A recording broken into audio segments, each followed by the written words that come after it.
joined the force in September 1974, and I was in the first troop of women. And probably one of the surprising things that most people don't know is that on the day that I joined, all the women that were in Troop 17 were sworn in at the very same time. It was 9 o'clock in BC, it was 10 o'clock here, and so on all the way to the East Coast. And the purpose of that was that no one person could say they were the first. Years later, while I was at Innisfail Detachment,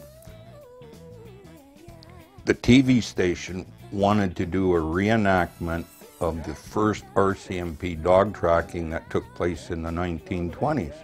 Rick Neville was the dog master out of Red Deer. I knew Rick. He said, "Do you want to come and help, Max?" "Sure, this will be fun." And that's what we did, a reenactment of the first tracking. One of the fellows from the kennels that looked after the dogs, he was the person we tracked. It was a stolen car. We tracked him behind the Bowden pen, and we found him in there. It was a good tracking, and CKRD did a movie of it, and I have a video of it still. And that's 40 years almost ago, and I still have the video, complete with outtakes. Rick Neville, his dog's name is Czar. We're in boots and breeks and brown serge in the snow. The dog Rick is holding on to his dog. They go over a little mound of snow, and all of a sudden Rick is going A over TK. So we had to redo that part. And when I got out of the car, I'm just shaking, like I'm not even sure my lip was shaking. I go up and I can see one guy in the back, guy in the front, and a girl driving. And sure enough, they hadn't paid for gas. She was 16 years old, had Dad's car, so taken back to the detachment and process and called Dad, and he can't believe she's in Jasper, Alberta with his car, and he's more concerned because he's a lawyer and has $10,000 worth of diamonds in the trunk.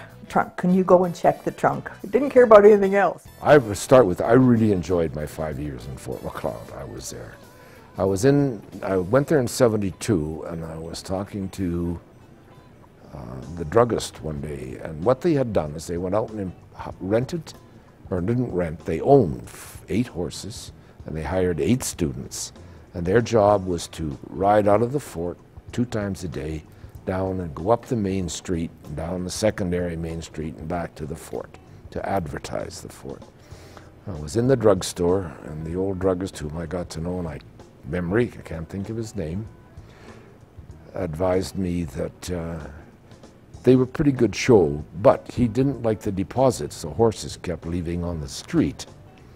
So I said, well, why don't you do something with them? You have an area on the side of the fort that is arena size. Do something with them, make them put on a performance. And he says, well, who would do that?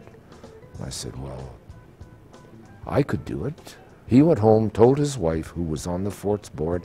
She went in, brought it up, and they said, oh my goodness, yes, get him in here. As a result, I was asked to come over. So I sat down on a large piece of white paper and I designed the mini musical ride, and it is the same movements they're doing today. And then the next year, in '73, I went in and taught them. Broke them in, taught them how to do it, what they were supposed to do, and showed them the ride and made them ride it. Inspector Gordon came out in 1973, the 100th anniversary. He phoned me and asked me if I could find a black horse. He would arrange for full RCMP tack to be shipped out from Regina, which he did. So he came out on July 1st, and we had a ceremony. He took the salute from the troop. We got him a black horse, he mounted and took the salute. And then in celebration, myself and 3 other guys, and I can't remember their name, we mounted 4 of the fort's horses, and actually rode them around the fort about 3 times with 4 of the regular riders behind us to make a troop of 8. And, but that ended my riding. I rode them the last in 76 when I was there. We took them to pasture. I decided I'd ride out with the troop to pasture. My bum hurt so bad, that was the last riding I ever did. You know, I'm pretty young and I'm still pretty apprehensive, and I'll never forget I got my first night shift, and they knew I'm from Victoria. It's really cold, and I get a phone call, you know, in the dead of winter in February, about 7 o'clock at night, 8 o'clock at night, and somebody phones up the detachment, come quick. My bull's got out.